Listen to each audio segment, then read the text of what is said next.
Morning students, आज हम करेंगे इलेक्ट्रोकेमिस्ट्री का एक और टॉपिक जिसका नाम है electrode potential of a cell. तो electrode potential of a cell, देखो हम जो पढ़ रहे हैं वो हम पढ़ रहे हैं इलेक्ट्रोकेमिकल सेल और गैल्वेनिक सेल। हमने पढ़ा जब हम ये सॉल्यूशन लेते हैं, एक साइड तो हाफ ऑक्सीडेशन, भाई इस साइड क्या हो रहा था हाफ ऑक्सीडेशन और इस साइड क्या हो रहा था हाफ रिडक्शन, है ना।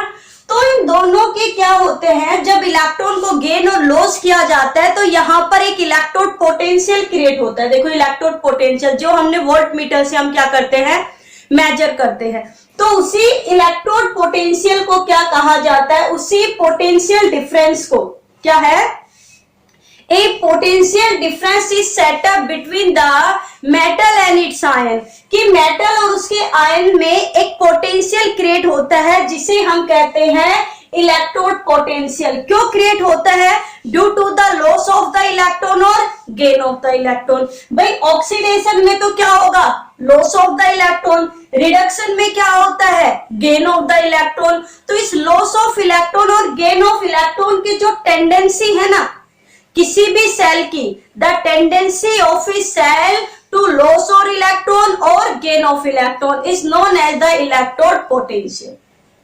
कि जो एक ये पोटेंशियल क्रिएट हो गया ये हाफ ऑक्सीडेशन और हाफ रिडक्शन सेल में, उसे हम क्या बोलते हैं इलेक्ट्रोड पोटेंशियल।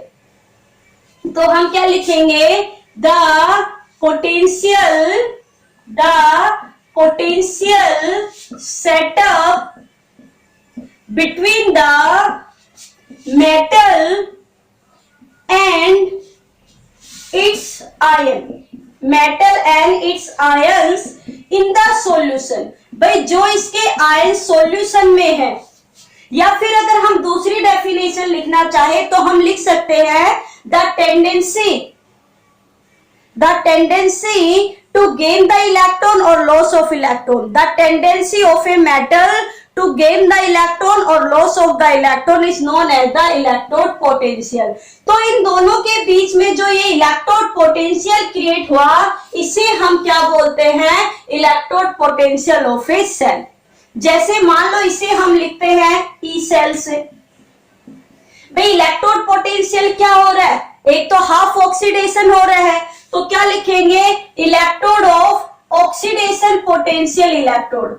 भाई oxidation potential of a electrode plus reduction potential of a electrode. क्या लिखा हमने oxidation potential of the electron. भाई यहां पर क्या हो रहा है ऑक्सीडेशन, तो क्या लिख रहे हैं हम oxidation potential of the electron plus reduction potential of the electron, है ना। कि एक सेल का तो क्या हो रहा है ऑक्सीडेशन और एक सेल का क्या हो रहा है रिडक्शन। या हम इसे आपको बुक में एक और मिल जाएगा, ये मिल जाएगा कि अगर मैं इसको भी रिडक्शन में लिख दूं, किसमें लिख दूं रिडक्शन में लिख दूं, तो reduction potential of a electrode minus reduction potential of another electrode, या मैं लिख दूं reduction potential of cathode minus reduction potential of anode.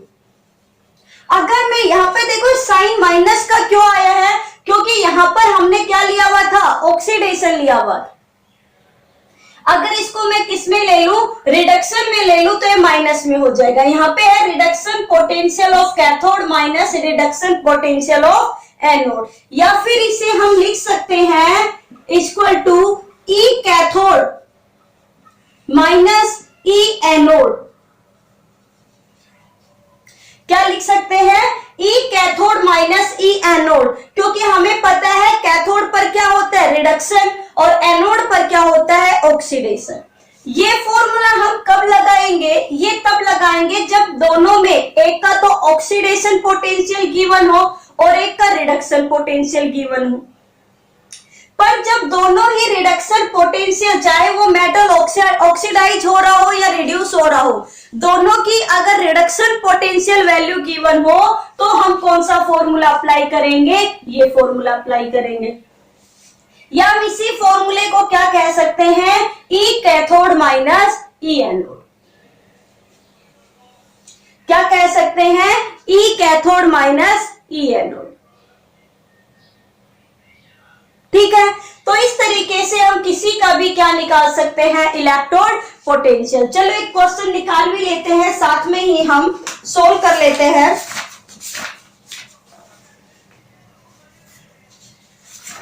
हमारे पास एक क्वेश्चन है, calculate the nickel spatula be used a stir of solution copper sulphate, spot your answer with a reason. यहां पर हमें निकालना है कि जो इलेक्ट्रोड की जो वैल्यू दी गई है वो कहा है, जो निकल है, निकल +2 किस में चेंज हो रहा है, निकल में, और इसकी वैल्यू कितनी है, 0.2.5 वोल्ट। दूसरी है कॉपर +2 किस में चेंज हो रहा है, कॉपर में, और उसकी वैल्यू कितनी गिवन है, 0.34 वोल्ट। ये दोनों की रिडक्शन पोटेंशियल वैल्यू है। देखो दोनों का ही रिडक्शन हो रहा है, Ni+2 Ni, ये भी, तो ये दोनों की कौन सी वैल्यू गिवन है, रिडक्शन पोटेंशियल। तो हम लिख सकते हैं E cathode minus E anode. हमें पता है कि कॉपर का रिडक्शन होगा, इसका एनोड में क्या होता है, ऑक्सीडेशन। तो क्या वैल्यू हो जाएगी, ई सेल इक्वल टू कितना हो जाएगा भाई, 0.34 माइनस 0.25 वोल्ट, यानी 0.34 प्लस 0.25, 549,325, तो वैल्यू कितनी आ गई, 0.59 वोल्ट। ठीक है, अब क्वेश्चन ये उठता है कि आपको कैसे पता चलेगा कि किसका तो ऑक्सीडेशन, हम किसे कैथोड पर लिखे, किसे एनोड पर। तो देखो आपने एक रिएक्टिविटी सीरीज पढ़ी हुई है 10th में, या फिर नहीं पढ़ी हुई है तो मुझे कमेंट बॉक्स में जरूर बताइएगा कि आपको रिएक्टिविटी सीरीज यानी ये आपको पता है या नहीं, कि आपको ऑक्सीडेशन और रिडक्शन, कि किसका ऑक्सीडेशन करना और किसका रिडक्शन। क्योंकि सबसे पहले हमें ये टर्म तभी आएगी तब हमें पता चलेगा कि हमें कैथोड पर तो क्या मेटल लेना है और एनोड पर क्या लेना है। तो चलिए, हमने पढ़ा इलेक्ट्रोड पोटेंशियल क्या होता है भाई, एक पोटेंशियल क्रिएट होता है मेटल और उसके आयंस में, जो आयंस सॉल्यूशन में है। फॉर्मूला क्या होगा, E cell equal to E cathode minus E anode, या हम कहेंगे reduction potential of cathode minus reduction potential of anode. तो ये है आपका फॉर्मूला और ये है इलेक्ट्रोड पोटेंशियल। अब देखो इलेक्ट्रोड पोटेंशियल है वो दो तरीके से निकलता है। इलेक्ट्रोड पोटेंशियल दो तरीके से निकलता है। कैसे, कि जब हम क्या है, इन दोनों सेल को इलेक्ट्रोड पोटेंशियल,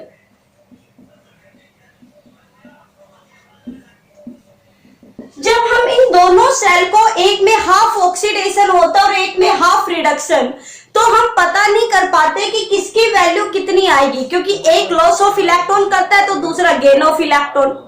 तो हम ई जो निकालते हैं, ई सेल यानी इलेक्ट्रोड पोटेंशियल, ये हम दो तरीके से निकालते हैं। एक तो निकालते हैं स्टैंडर्ड इलेक्ट्रोड पोटेंशियल सेल, और दूसरा हम निकालते हैं non standard. Standard electrode potential मतलब सारी की सारी जो वैल्यू है वो स्टैंडर्ड हो। कैसे, कि भाई टेम्परेचर कितना स्टैंडर्ड होता है, 298 केल्विन। रूम टेम्परेचर पर लेते हैं हम, कितना होता है, 298 केल्विन। प्रेशर हम कितना ले लें, 1 एटमॉस्फेयर ले लें। सॉल्यूशन की कंसंट्रेशन हम कितनी ले ले, 1 मोल ले ले, 1 मोलैरिटी ले ले। या हम कहें कि जो सॉल्यूशन है हमारा वो हम कितना ले ले, मोल पर लीटर, 1 मोल पर लीटर।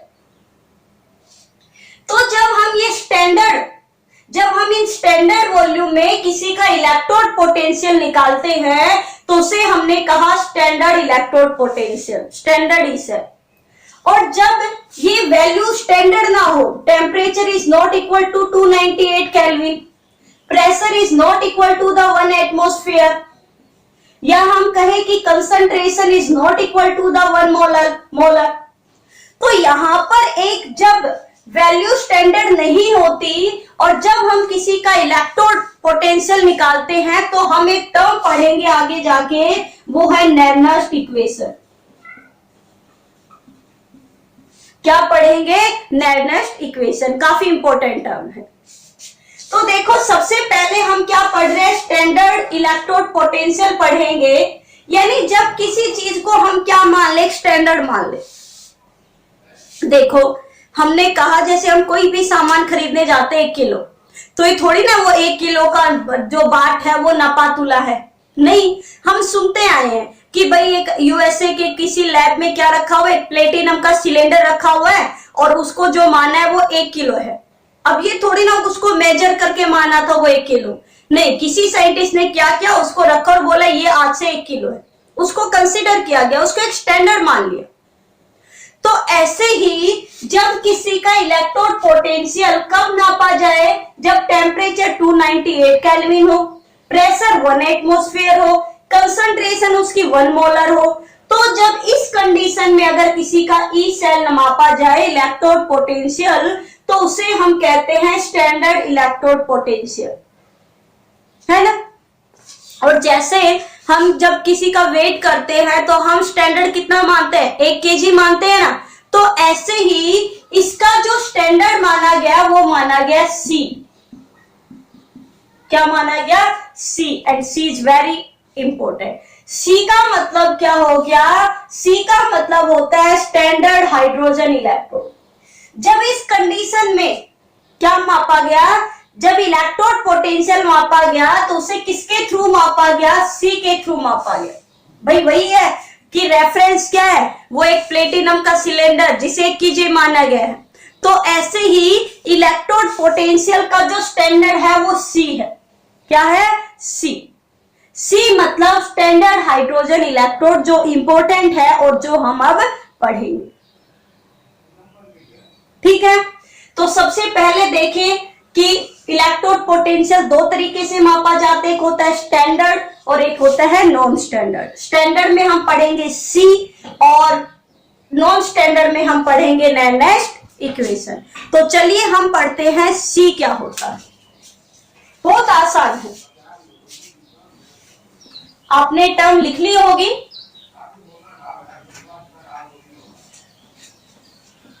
अब देखिए हम पढ़ते हैं C।